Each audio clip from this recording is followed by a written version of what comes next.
Baik, terima kasih. Bismillahirrahmanirrahim. Assalamualaikum warahmatullahi wabarakatuh. Innal hamdalillah nahmaduhu wa nasta'inuhu wa nastaghfiruh wa na'udzu billahi min sururi anfusina wa min sayyiati a'malina. May yahdihillahu fala mudilla lahu wa may yudlil fala hadiyalah. Asyhadu an la ilaha illallah wahdahu la syarika lah wa asyhadu anna Muhammadan abduhu wa rasuluhu la nabiyya ba'dah. Allahumma salli wa sallim wa barik ala nabiyyina Muhammadin wa ala alihi wa ashabihi wa mawalah ma ba'd. Rabbi syrah li sadri wa yassir li amri wa hlul 'uqdatam min lisani yafqahu qawli. Allahumma adlimna ma yanfa'una wanfa'na bima 'allamtana. Allahumma hdina wahdi bina waj'alna sababan wa sabilan liman ihtada. Segala puji hanya bagi Allah. Salawat dan salam semoga selalu tercurah kepada junjungan kita Nabi besar Muhammad sallallahu alaihi wasallam. Yang pertama, terima kasih kepada jamaah sekalian yang berkesempatan hadir untuk bisa melaksanakan kajian ba'da subuh waktu Indonesia. Dan alhamdulillah di Jordania saat ini masih tengah malam. Mudah-mudahan semua dalam kondisi sehat walafiat, berlimpah berkah dan rahmat dari Allah Subhanahu wa taala. Dan alhamdulillah juga kita saat ini sudah masuk di bulan Rabiul Awal. Bulan di mana tidak pernah lepas ketika berbicara materi di bulan ini dikaitkan dengan kelahiran baginda Nabi Muhammad SAW. Dan di antara bukti cinta kepada baginda Nabi Muhammad SAW itu adalah memahami tentang sejarahnya, memahami tentang kehidupannya, memahami tentang ajarannya. Nah, insya Allah mudah-mudahan ini menjadi istimewa kajian kita pada kesempatan kali ini, karena insya Allah kajian kita ini kajian tentang sejarah baginda Nabi Muhammad SAW, dan kita berbicara di bulan di mana beliau dilahirkan. Bapak Ibu sekalian yang dirahmati Allah, kemarin terakhir kita bicara tentang sejarah Nabi Shallallahu Alaihi Wasallam di usia 35 tahun, ya, antara 30 sampai 35 tahun, atau di antara 25 sampai 35, selesai dari pernikahan beliau sampai dengan peristiwa perombakan Ka'bah yang kita bahas. Dan semua peristiwa itu adalah peristiwa dari awal pertemuan kita sampai dengan kemarin itu adalah peristiwa tentang kejadian Nabi Shallallahu Alaihi Wasallam, sejarah Nabi Shallallahu Alaihi Wasallam di masa sebelum wahyu. Karena nanti ketika kita bicara sejarah itu biasanya para ahli sejarah membaginya dengan beberapa masa. Ya. Ada masa sebelum Nabi lahir, berbicara secara umum tentang kondisi dunia. Dan memang ketika kita mencoba untuk menelaah gitu, itu kondisi dunia saat itu memang dalam kondisi yang di ujung tanduk, bahasanya begitu, dari ketauhidan. Nanti kita akan bicara salah satunya di momen ini, ya, ketika nanti Khadijah radhiyallahu anha bertemu dengan saudara ayahnya, ya, pamannya, ya, Waraqah ibn Nawfal. Lalu ada masa kelahiran Nabi sampai dengan sebelum wahyu. Lalu ada masa wahyu pertama sampai dengan sebelum hijrah. Lalu ada masa setelah hijrah. Setiap masa itu nanti kita akan berbicara akan terlihat itu. Sebelum Nabi lahir itu secara umum, ya, jarang mendetil. Dari Nabi lahir sampai dengan wahyu turun agak sedikit detil, tapi juga masih relatif umum. Jaraknya tahunan. Mungkin cerita tentang 2 tahun, 3 tahun, 5 tahun digabung jadi satu. Tapi begitu nanti setelah wahyu turun, itu mulai lebih detil lagi cerita kisah Nabi Shallallahu Alaihi Wasallam. Ya. Mungkin sudah mulai tahunan, tahun pertama dari kenabian, tahun kedua dari kenabian, tahun ketiga, nggak bisa loncat 5 tahun. Ya, paling banyak 2 tahun. Nah, ketika setelah hijrah lebih detil lagi. Bahkan dalam 1 tahun mungkin ada 3 atau 4 kejadian. Nah, ini ketika membedah gitu kisah perjalanan atau kisah tentang sejarah hidup Nabi Muhammad SAW. Nah, sebelum hari ini, gitu, itu kita semuanya membahas tentang kondisi sebelum wahyu turun. Ya, sebelum wahyu turun kepada Nabi Muhammad SAW. Dan insya Allah pada kesempatan kali ini kita akan bicara tentang detik-detik wahyu turun kepada Nabi Muhammad SAW.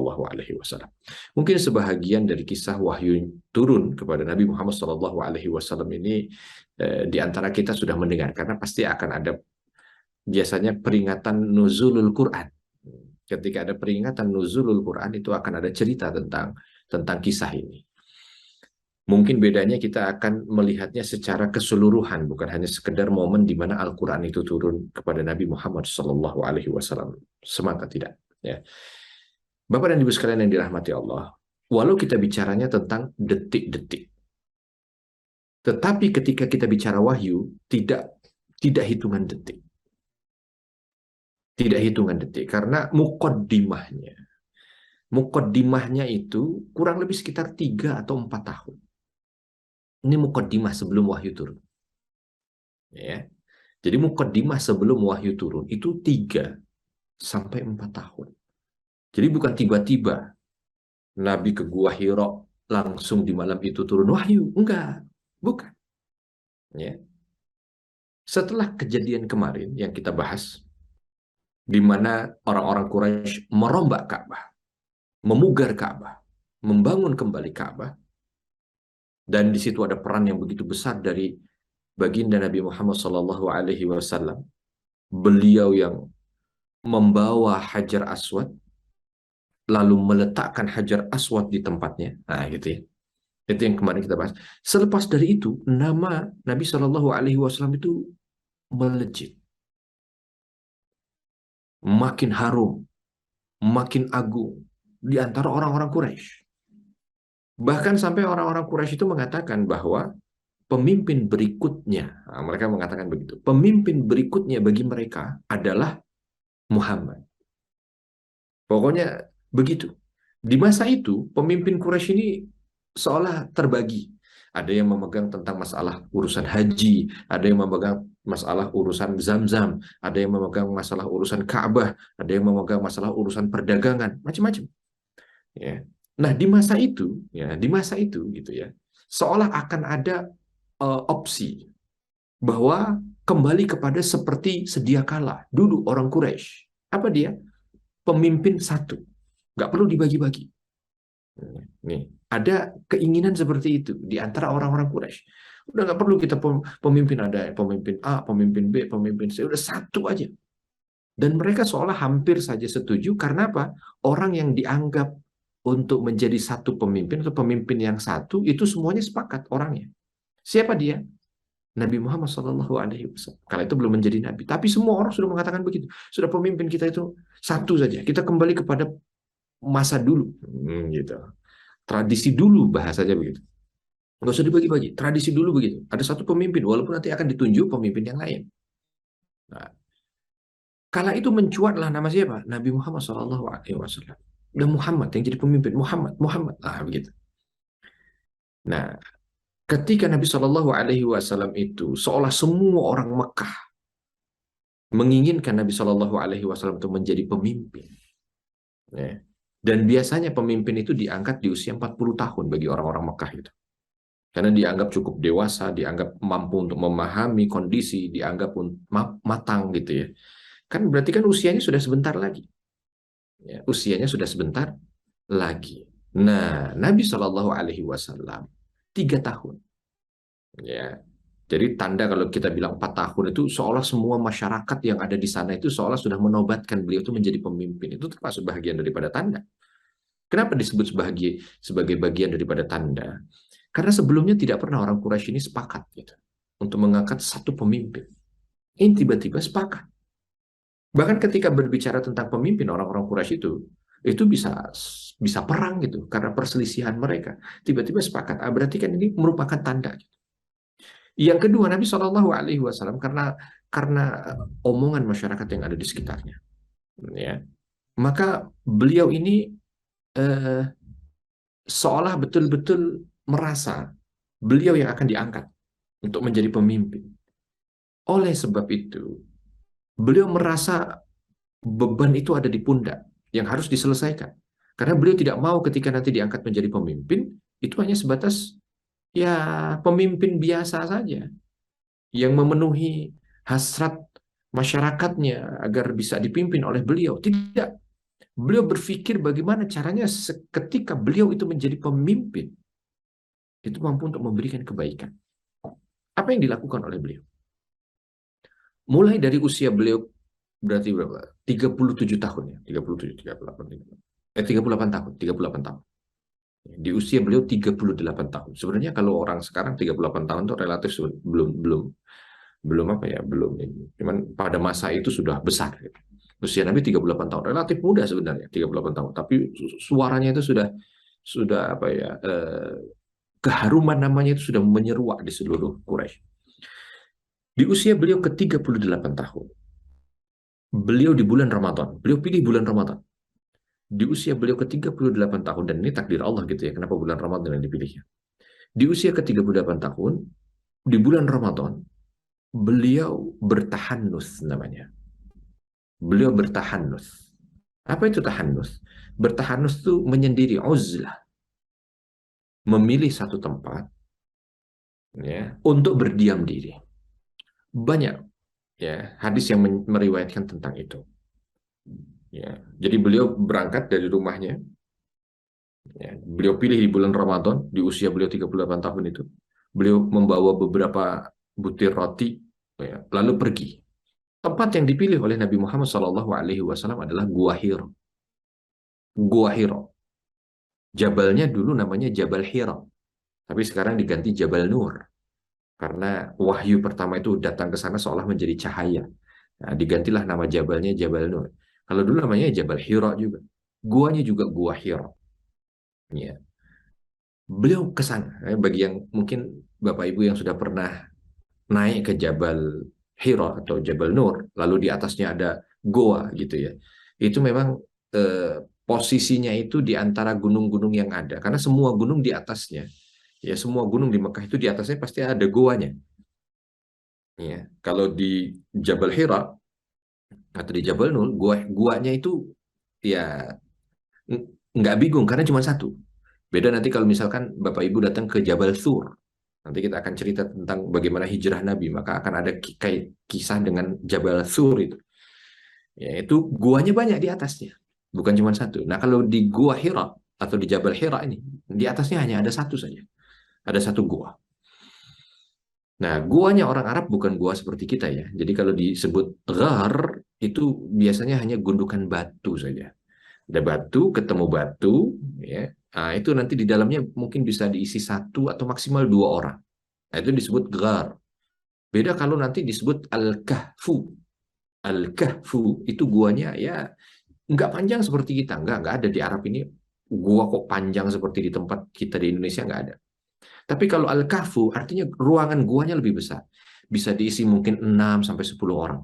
Makanya kalau kita lihat di dalam Al-Qur'an ada surah namanya surah Al-Kahfi, ya. Nah, itu bukan surah Al-Ghar, tapi surah Al-Kahfi. Kenapa? Karena dalam cerita itu ada 6 pemuda yang tidur di dalam gua itu.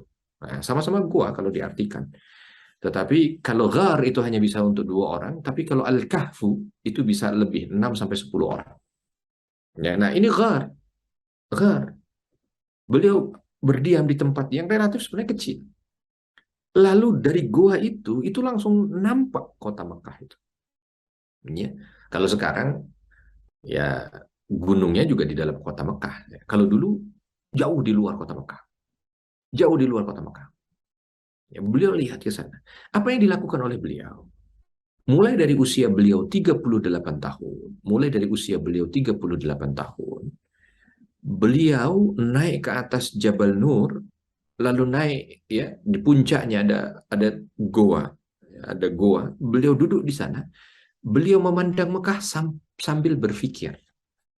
Jadi tujuan awalnya bukan menunggu wahyu, karena beliau tidak tahu kalau kalau beliau itu akan menjadi nabi, kan tidak tahu, ya tidak diketahui sebelumnya.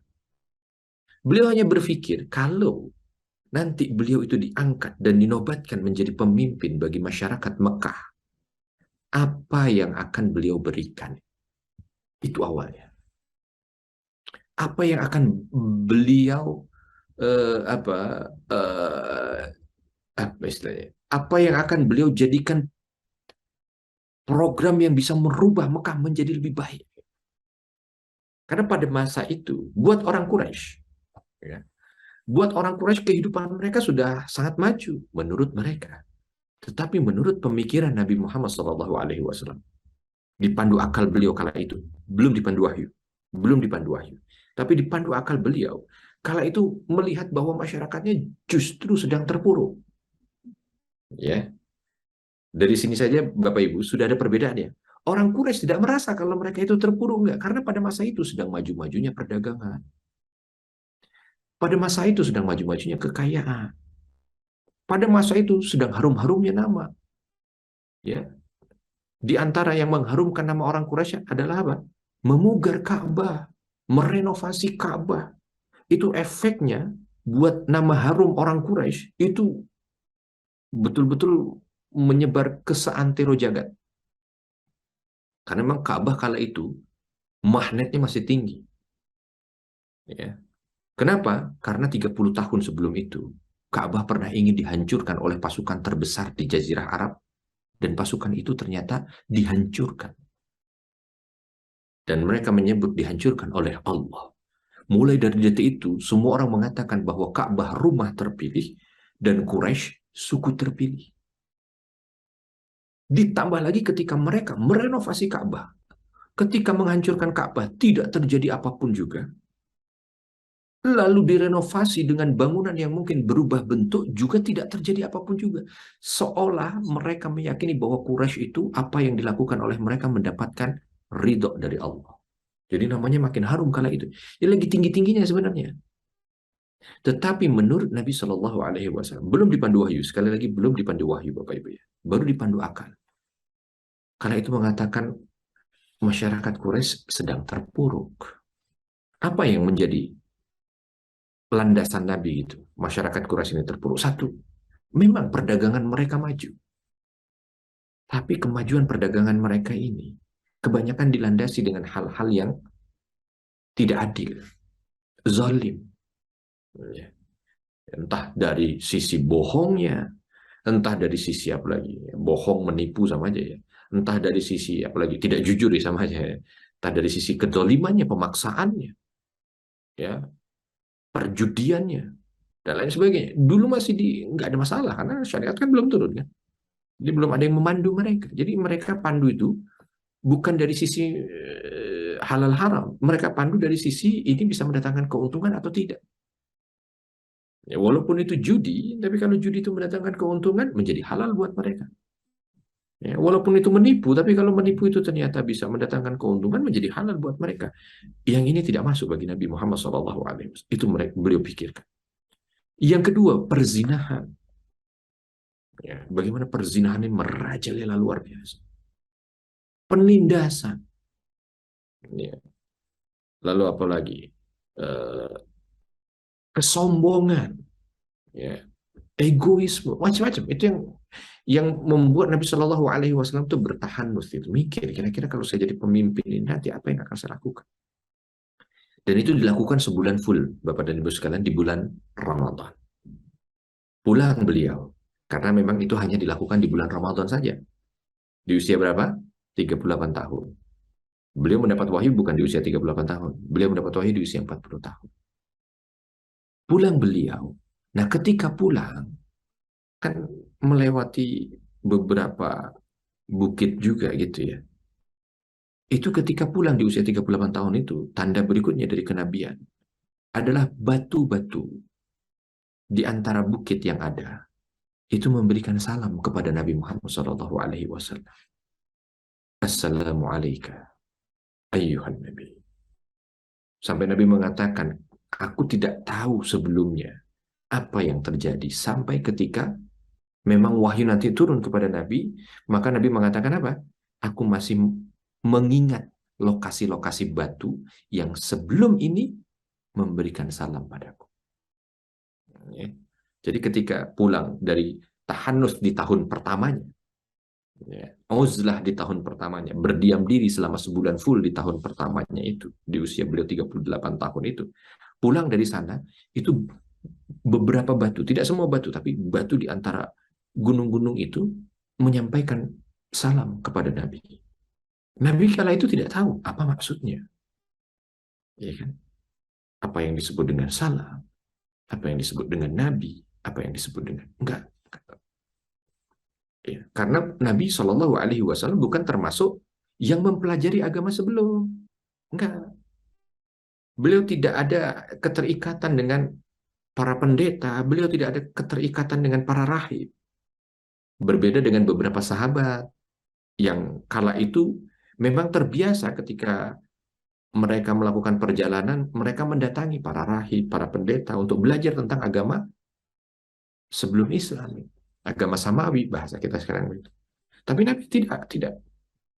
Maka Nabi tidak mengerti apa yang dimaksud ini. Jalan saja. Dan itu menjadi rahasia Nabi. Sampai nanti ketika Nabi Shallallahu Alaihi Wasallam faham tentang makna apa yang disampaikan oleh batu itu. Pulang tidak ada kegiatan apapun juga, ya biasa saja. Bermuamalah dengan masyarakat Mekah, bermuamalah dengan yang ada, ya, membuat nama beliau makin harum lagi sampai di usia beliau ke 39 tahun. Nah, ketika usia beliau 39 tahun, bertepatan setahun persis setelahnya, bertepatan di bulan Ramadan, beliau balik lagi. Nah, di usia 39 tahun ini terkadang Khadijah ikut menemani. Ya, Khadijah ikut menemani. Ya. Jadi Nabi berangkat sebulan full juga di Gua Hira. Terkadang pembantu beliau yang membawakan makanan, terkadang Khadijah langsung yang membawakan makan untuk datang ke sana. Kembali bertahanus. Jadi tahanus ini sebenarnya berpikir ya, Bapak Ibu. Tidak bertapa, beda dengan bertapa. Ya, tahanus itu bukan bertapa, bukan pati geni, bukan apa, enggak. Ya duduk berpikir gitu. Seolah merancang, nah, bahasa kita begitu. Seolah merancang program kerja, bahasanya lebih tepat begitu. Nah, bukan bertapa, bukan yang memejamkan mata lalu mengucapkan kalimat-kalimat tertentu. Enggak, karena memang Islam belum datang. Wahyu pertama belum turun. Ya, jadi murni beliau itu berdiam diri karena tadi bagaimana masyarakatnya sudah menginginkan beliau untuk menjadi pemimpin dan beliau berkeinginan agar ketika menjadi pemimpin itu bukan hanya sekedar pemimpin tapi pemimpin yang memberikan pembaharuan. Bagaimana menjelaskan kepada masyarakatnya bahwa kondisi mereka itu bukan baik, kondisi mereka itu bukan bagus, kondisi mereka itu harus diperbaiki.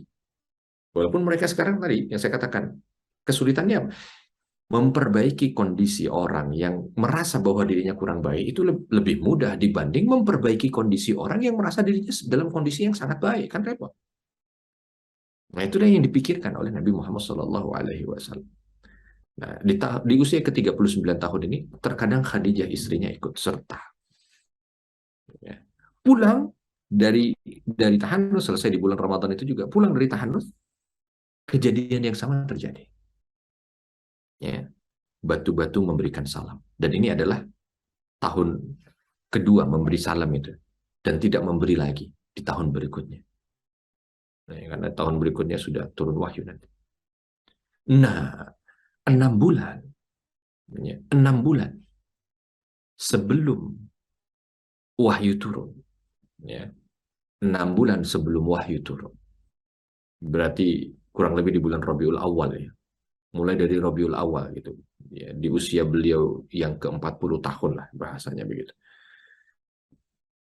Itu beliau senantiasa. Ini mendekati wahyu turun. 6 bulan sebelum Ramadan. Di usia beliau 40 tahun. Itu selalu dan senantiasa beliau itu ketika tidur, itu mimpi. Dan mimpinya tidak datang kecuali seperti cahaya subuh. Nah, yang disebut dengan ru'yah salihah atau ru'yah sadiqah. Maksudnya bagaimana? Di antara tafsiran daripada ru'yah salihah atau ru'yah sadiqah ini begini Bapak Ibu.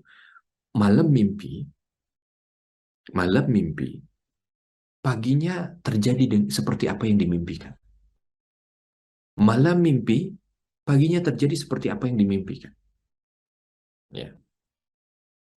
Malamnya bermimpi jalan di satu tempat. Paginya ke tempat itu dan jalan. Contoh-contoh begitu. Malam mimpi, paginya begitu. Ya. Jadi keselarasan antara mimpi dan kenyataan. Mimpi dan kenyataan.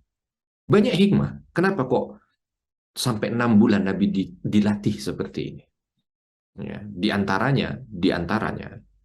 hikmah, karena memang tidak disebutkan itu secara nas bahwa kenapa begitu adalah seperti ini. Enggak. Ya, kita hanya menilai saja dan bukan kita, para ahli sejarah mencoba untuk menilai. Ini untuk menguatkan Nabi karena nanti momen menerima wahyu pertama kali itu bukan ringan. Momen menerima wahyu pertama kali itu akan berat sekali.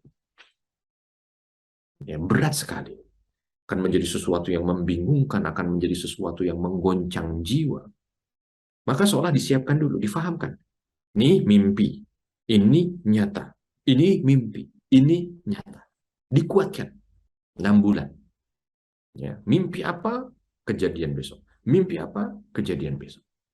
Ya, makanya di dalam Islam memang mimpi, walau bukan panduan, tetapi memang ada kaidah tersendiri kaitan dengan mimpi. Ya, jadi mimpi itu sebenarnya bukan hanya sekedar bunga tidur, tidak. Ada beberapa. Ya, makanya dulu beberapa ulama mencoba untuk membuat tafsir mimpi. Ya, tapi bukan sembarang mimpi bisa ditafsirkan, enggak.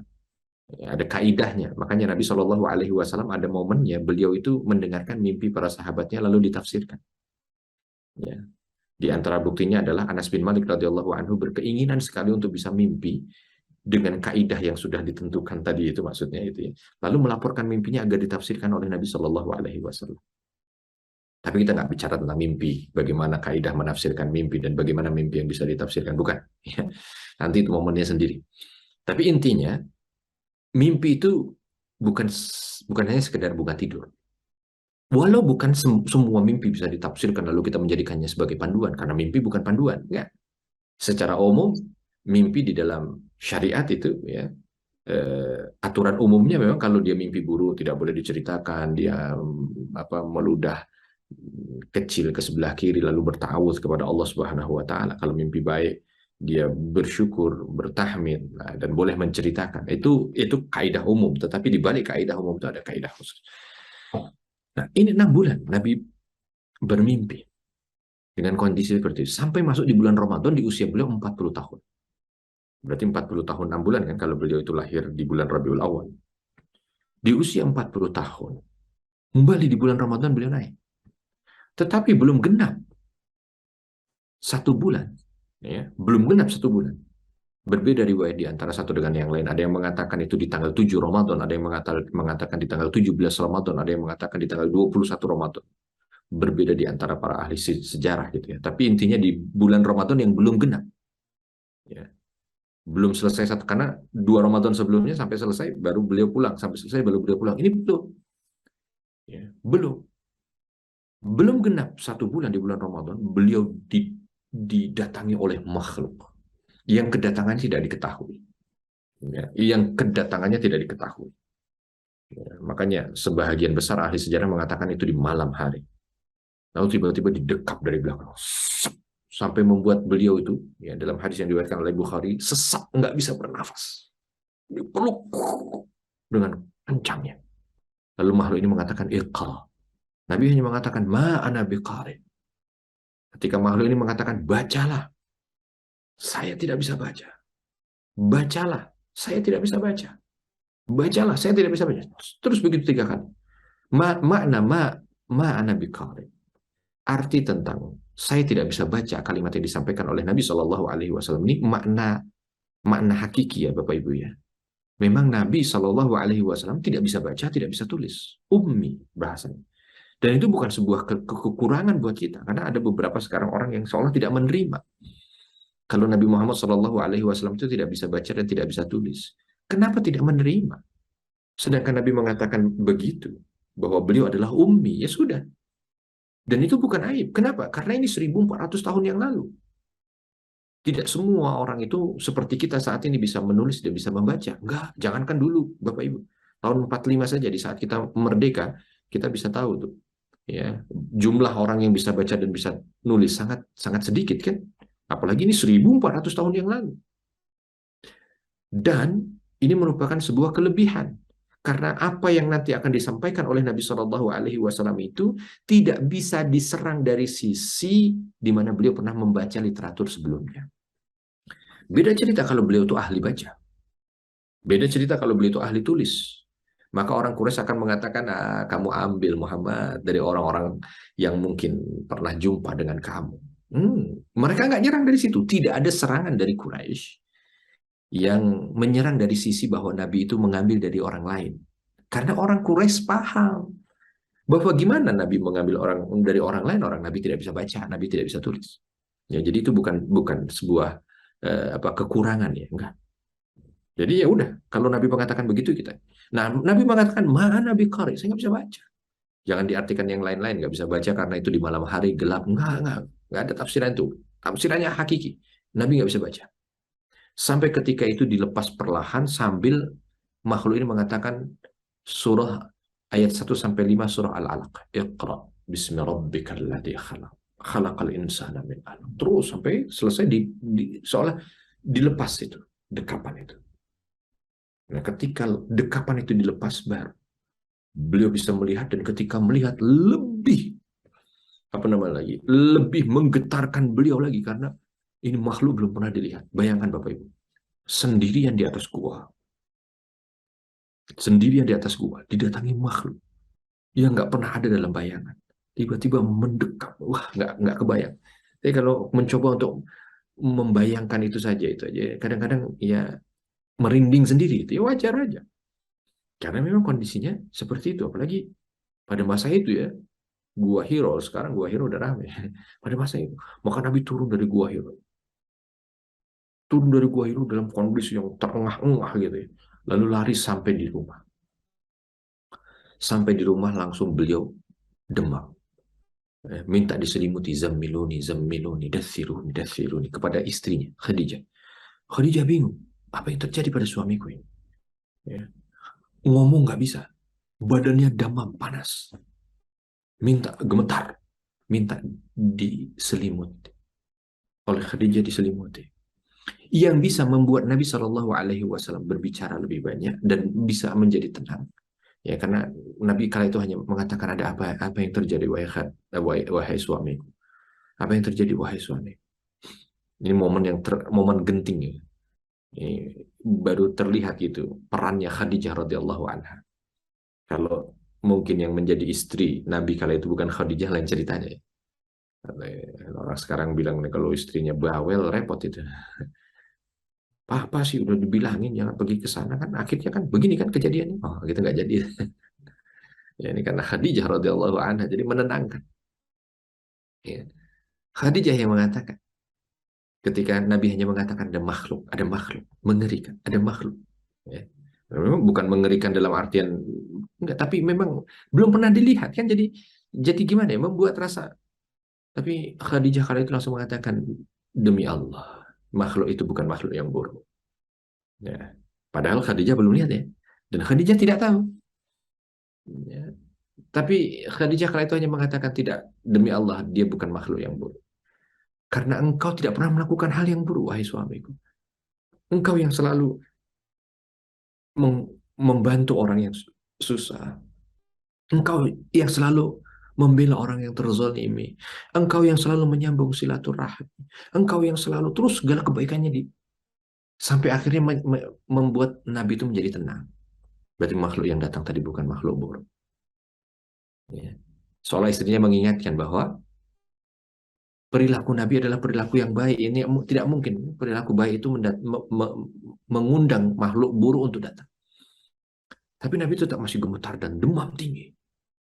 Di saat Nabi kala itu sedang kondisi seperti itu, Khadijah mendatangi pamannya, namanya Warokoh. Karena Khadijah kala itu berpikir keras juga. Apa yang mendatangi suamiku ini? Apa yang? Lalu Khadijah teringat dengan peristiwa 15 tahun yang lalu. Sebelum beliau itu menikah dengan Nabi, beliau mimpi. Apa mimpinya? Ketika beliau di malam hari melihat ada bintang yang begitu indah di langit. Ya. Lalu beliau keluar untuk melihat bintang itu karena begitu menarik perhatian. Tiba-tiba bintang itu menjauh. Maka Khadijah mengikutinya. Tapi ketika sudah mengikuti dan agak jauh dari rumahnya, tiba-tiba bintang itu jatuh dan menimpa rumahnya. Bingung siapa harus menjadi tempat bertanya tentang tafsir mimpinya itu. Akhirnya mendatangi Warokoh, pamannya. Dan Warokoh kala itu beragama Nasrani yang masih otentik, ya, yang masih mengikut Nabi Isa alaihi salam. Dan Warokoh inilah yang menerjemahkan, ya, menerjemahkan Injil dari bahasa Ibrani diterjemahkan ke bahasa Arab. Tetapi Warokoh kala itu usianya sudah sangat tua dan buta, ya, saudara ayahnya, ya, adik adik ayahnya Khadijah radhiyallahu anha. Maka datang, terfikir lagi dengan kondisi yang tadi, ya, 15 tahun yang lalu, bersegeralah Khadijah ini, seolah bisa mendapatkan jawabannya dari pamannya itu, berangkat menuju ke Warokoh. Lalu disampaikan, kondisi begini, begini, begini. Warokoh kaget. Tapi apa yang disampaikan oleh Khadijah ini belum jelas.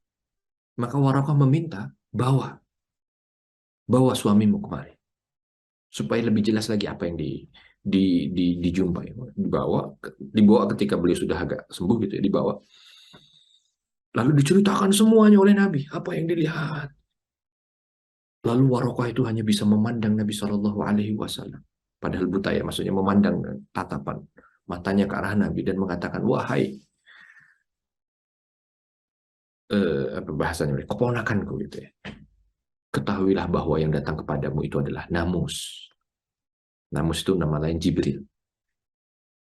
Dan tidaklah datang makhluk ini kecuali kepada Nabi yang diutus.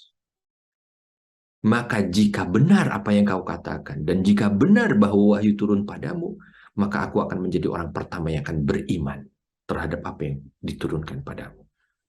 Makanya ada yang mengatakan Warokoh ini termasuk bahagian orang yang beriman. Pertama yang beriman. Walaupun tidak sampai bersyahadat karena tidak lama dari itu beliau meninggal dunia. Warokoh ini meninggal dunia. Tapi sudah berjumpa dengan masa itu. Gitu. Dan ada pesan di akhir dari Warokoh. Warokoh mengatakan, kau harus bersiap jika itu ternyata benar Jibril atau Namus yang disampaikan oleh Warokoh. Nabi mengatakan, kenapa? Kenapa harus bersiap? Karena tidak ada orang yang didatangi oleh makhluk ini kecuali dia akan terusir dari kaumnya. Kalimat ini yang membuat Nabi Shallallahu Alaihi Wasallam bingung dan mengatakan kepada Warokoh, bagaimana? Aku terusir dari kaumku, dan itu yang diabadikan dari apa yang disampaikan oleh Nabi Shallallahu Alaihi Wasallam. Kenapa Nabi heran dengan kalimat itu? Kenapa Nabi heran dengan kalimat itu? Karena Nabi, kita lihat tadi ya, 3 tahun beliau kemana? Ke Gua Hiro, bertahanus, ngapain? Berpikir akan apa yang sudah diamanahkan oleh kaumnya yang semuanya sudah mengidolakan beliau, mengagungkan beliau, yang memilih beliau menjadi pemimpin. Kok bisa tiba-tiba Warokoh mengatakan engkau akan terusir? Gimana itu bisa terusir? Maka Warokoh hanya menjawab singkat. Warokoh hanya menjawab singkat. Apa yang dijawab oleh Warokoh? Bahwa tidak ada dari nabi-nabi yang pernah didatangi oleh Jibril kecuali dia akan mendapatkan perlawanan dari kaumnya dan akan terusir dari tempat. Nah, kalimat itu saja yang bisa disampaikan oleh Warokoh. Nabi pulang, dan Nabi pulang itu dalam kondisi berpikir tentang apa yang disampaikan oleh Warokoh. Bagaimana kaumku saat ini memintaku untuk menjadi pemimpin. Mereka banyak memujiku, tapi kenapa kok tiba-tiba ada perkataan dari Warokoh akan mengusirku? Ada apa sebenarnya yang dibawa oleh makhluk ini? Jibril. Maka Nabi penasaran. Tapi dirasa penasarannya itu, Jibril tidak datang lagi. Makanya ada istilah fatrah inqita'ul wahyu. Masa di mana wahyu itu terputus. Ya, baik. Karena sudah masuk waktu syuruk ya mungkin di Jakarta. Nah, bagaimana nanti kita akan bercerita kisah selanjutnya tentang masa di mana wahyu terputus. Dan wahyu terputus ini bukan sehari 2 hari, beberapa tahun. Wahyu terputus yang sampai membuat Nabi Shallallahu Alaihi Wasallam lebih sesak lagi dadanya dibanding ya masa sebelumnya. Kita akan bicara tentang fatrah itu nanti insya Allah pada pertemuan berikutnya. Saya kira cukup sekian. Ya. Saya tidak tahu apakah masih ada waktu tanya jawab ataukah sudah dicukupkan sebab karena sudah syuruk mungkin saya kembalikan ke MC, dipersilahkan.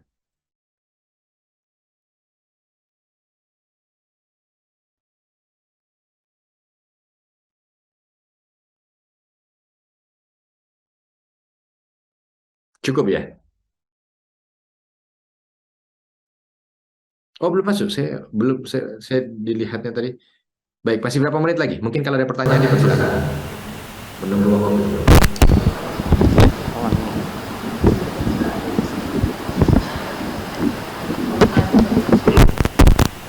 Saya dapat terima kasih. Assalamualaikum Ustaz. Waalaikumsalam warahmatullahi wabarakatuh. Oh iya, tiga di proses. Silakan. Sangat indah penjelasan Ustaz. Suaranya kurang jelas. Sangat indah penjelasan dari Ustaz bahwa tarikh Islam, tarikh sejarah mengenai manusia yang bernama Muhammad yang akan menjadi nabi. Proses untuk menjadi nabi dari kecil sampai proses menjadi nabi itu perilaku Muhammad itu apa nanti di akhirat bisa dihisab, apa mendapat hisab dari Allah karena belum beragama, belum apa gitu. Kalau menurut kita kan sebagai agama kan dari kecil sudah tahu apa itu dosa, apa itu tidak dosa itu. Nah, waktu itu sejarah dari nabi dari kecil sampai proses jadi nabi, proses perilakunya itu nanti sama Allah apa dihisab apa tidak di akhirat nanti Ustaz. Assalamualaikum warahmatullahi wabarakatuh. Waalaikumsalam warahmatullahi wabarakatuh. Baik, pertanyaannya bagaimana timbangan atau mizan perbuatan baik dan perbuatan buruk sebelum wahyu turun kepada Nabi atau sebelum Islam itu hadir, ya. Bagaimana itu baik dan buruknya, ya. Bagaimana dosa dan pahalanya, nah, begitu kurang lebih ya. Kita tahu bahwa para nabi sebelum Nabi Muhammad SAW diutus untuk kaumnya, memberikan syariat. Dari syariat itu nanti akan diketahui batasan dan timbangannya. Bahwa ini boleh, ini tidak boleh, ini berpahala, ini dosa. Ya. Dan mungkin ada beberapa dalam syariat-syariat itu yang berbeda antara satu nabi dengan nabi yang lain. Ya. Karena memang nabi sebelum Nabi Muhammad SAW itu adalah konsepnya diutus per kaum. Ya. Maka bukan sesuatu yang heran di satu masa ada lebih dari satu nabi. Contoh misalkan Nabi Ibrahim diutus di masa di mana Nabi Lut diutus menjadi nabi. Karena memang Nabi Ibrahim untuk satu kaum, Nabi Lut untuk satu kaum. Yang jaraknya antara Nabi Ibrahim dan Nabi Lut itu mungkin hanya sekitar 20 kilometer. Ya, hanya beda kecamatan, ada nabi. Gitu. Makanya jumlah nabi itu begitu banyak. Ratusan ribu. Tapi yang diceritakan kepada kita hanya 25 di dalam Al-Quran. Karena memang seperti itu. Nah, di antara nabi-nabi itu, Bapak dan Ibu sekalian, ada syariat-syariat yang mungkin khusus bagi umatnya, tidak bagi umat yang lain. Tetapi ada yang menjadi nilai universal. Contoh misalkan nilai universal, namanya berbohong. Itu semuanya dalam setiap ajaran dosa. Ya. Mungkin yang berbeda itu contoh ibadah-ibadah tertentunya, sholat. Sholatnya umat Nabi Musa dengan sholatnya umat Nabi Khidir misalkan, yang sama-sama di masa yang sama beda. Apalagi di masa yang beda dengan kita, beda puasanya, beda ininya, beda itu nggak apa-apa. Ya, karena itu kekhususan dalam setiap ajaran. Tetapi nilai universalnya sama. Bohong itu dosa, menipu ya, zolim itu dosa. Ya, menindas itu dosa. Ya, ya, model seperti itu. Kalau ada nilai-nilai seperti itu buruk. Dan sebenarnya nilai manusia juga memandang itu buruk. Tetapi kala itu Quraisy itu sudah terkontaminasi nilai, sehingga melihat sesuatu yang sebenarnya buruk itu seolah menjadi biasa. Contoh seperti sekarang, kalau kita nggak usah pakai, misalkan kita nggak pakai aturan atau kita tidak pakai timbangan syariat, nyolong itu semua orang pasti akan mengatakan itu tidak baik. Udah nggak usah pakai timbangan syariat misalkan.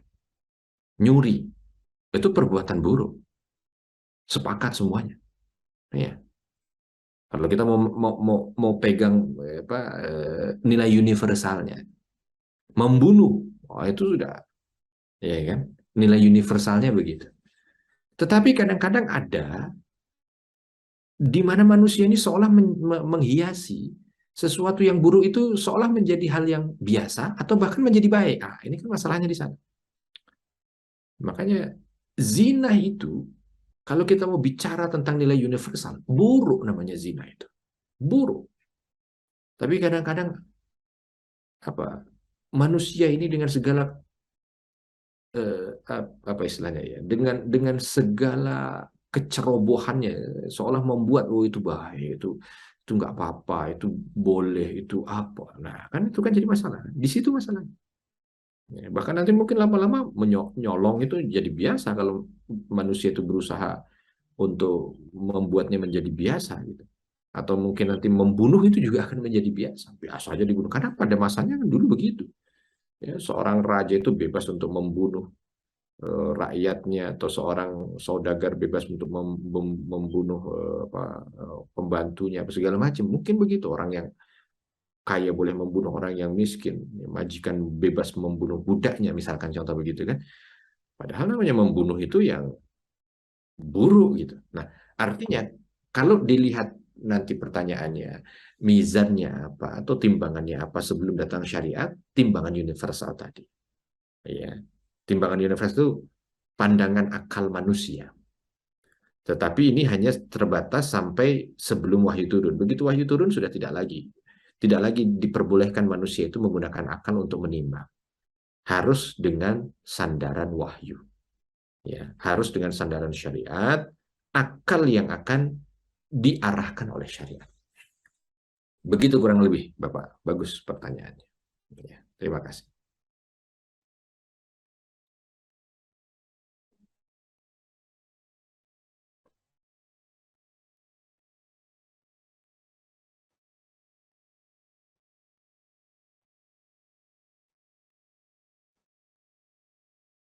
Baik, sudah masuk syuruk ya. Kalau gitu saya tutup, insya Allah kita akan lanjutkan pada pertemuan berikutnya di materi fatrah intifa'ul wahyu, atau masa di mana nanti wahyu itu sempat terputus, ya, tidak ada wahyu turun kepada Nabi Muhammad SAW, dan ini menjadi masa yang begitu Nabi SAW. Bagaimana beratnya kita akan sampaikan, ya. Kalau ada kesalahan saya mohon maaf, dan kepada Allah mohon ampun. Apapun yang keluar dari lisan saya tidak sesuai dengan Al-Quran dan Sunnah, buang jauh-jauh. Ambil yang sesuai dengan Al-Quran dan Sunnah. Subhanakallahumma wa bihamdika asyhadu an la ilaha illa anta astaghfiruka wa atubu ilaik. Wassalamualaikum warahmatullahi wabarakatuh.